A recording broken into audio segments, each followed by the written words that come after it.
안녕하세요. 노무법인 익선의 최지희 노무사입니다. 해고, 그것이 알고 싶다 코너로 다시 찾아뵙네요. 네, 오늘 해고 전문 이승주 노무사님 모셨습니다. 안녕하세요.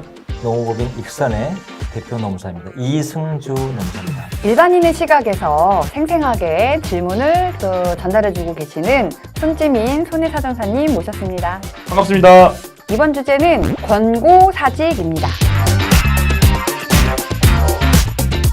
네, 권고사직이란 뭘까? 네, 먼저 뭐 이런 상황들인 거죠. 직원하고 이제 그 회사 사장님하고 면담을 좀 나누다가 요즘 뭐 실적도 좀 그렇고 회사 사정도 좀 그렇고 자네랑은 계속 일하기가 좀 어려울 것 같은데 이번 달 말로 정리하면 어떨까? 네, 이렇게 회사에서 나가라고 얘기하는 게 아니라 이렇게는 같이 일 못할 것 같은데 정리하면 좋을 것 같은데 자, 이러한 그 사직을 권했을 때 해고에 해당될까요? 여기서 핵심은 뭐 직원한테 문제가 있을 수도 있고 한데 좀 강한 푸시가 들어오는 거죠. 그러니까 나가줬으면 좋겠고 당신이 알아서 나가지 않으면 해고당할 수도 있어.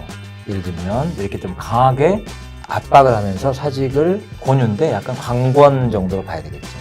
해고. 맞다. 예, 해고 같아요. 아니, 노무사님 말씀하시는 그 뭐 강력하게 뭐 그런 거 말 안 해도 회사가 어려우니까 그만 나와라. 요 정도 수준도 해고인 것 같아요. 왜냐면 그만 나오라고 하는 거니까. 네. 그러니까 그것도 해고다. 요것도 포함해서 다. 정답은 해고가 아니다. 이게 정답입니다. 그만둬 했는데요? 자, 그러니까 권고사직이죠. 사직을 권유하는 거. 아. 자, 이제 해고와 사직의 가장 큰 차이는 이런 거죠. 그러니까 해고는 회사가 근로자의 의사와 관계없이 일방적으로 근로관계를 종료시키는 거예요. 물론 뭐 의견은 들을 수는 있겠지만 하여튼 최종 의사결정은 회사가 하는 게 해고예요. 근데 권고사직은 최종적으로 그럼 내가 나가겠습니다. 아니면 저는 못 나갑니다. 의사결정을 누가 할까요? 그건 이제 근로자가 해야죠. 그렇죠. 그러니까 이제 이거는 권고사직은 합의 해지인데요. 그러니까 회사가 청약을 하는 거예요. 당신은 나가줬으면 좋겠다. 그러면 그 청약을 내가 억셉트 할지 말지, 그러니까 수락을 할지 말지, 승낙을 할지 말지는 근로자가 결정하는 거죠. 해고는 회사가 근로자의 의사는 뭐 참고할 수 있겠지만 최종 의사결정을 누가 하느냐 이게 중요한 거거든요. 회사가 하는 게 해고인 것이고 최종 의사결정을 근로자가 그래도 할 수 있다. 그러면 그거는 이제 권고사직이고 그건 합의해지기 때문에 해고에 해당되지 않습니다. 그러면 안 나가겠다면 어떻게 해요?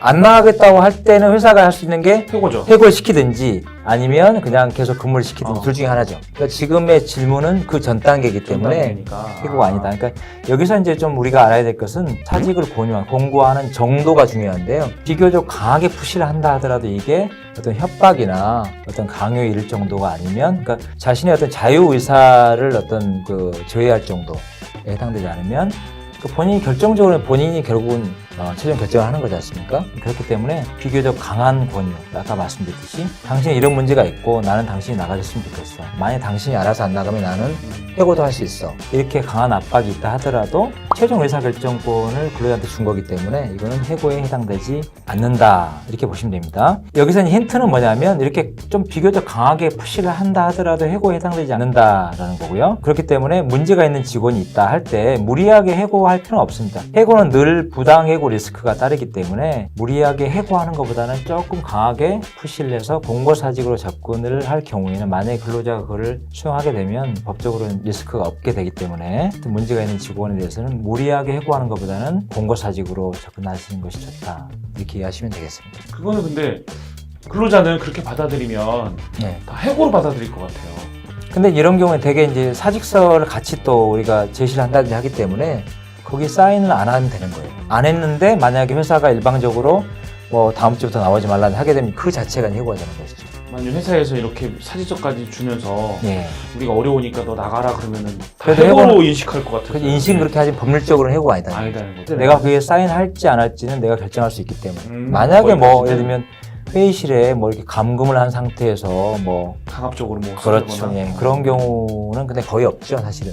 실제로 그 최근 상담했던 사례에서요 부당해고를 당했다라고 왔던 그러한 그 상담자가 있었는데 이렇게 얘기하는 거죠. 대표이사가 방에 불러서 저녁에 퇴근하기 한 30분 전에 불러다가 사직서를 쭉 내밀더니 이렇게는 같이 일 못하겠다면서 그냥 사직서를 쓰고 나가줬으면 좋겠다. 네, 이랬더니 이제 이 그 상담 오신 분은 너무 화가 나가지고 알겠다, 뭐 이까지 회사 그냥 나가겠다라고 하면서 사직서에 서명을 하고 제출한 겁니다.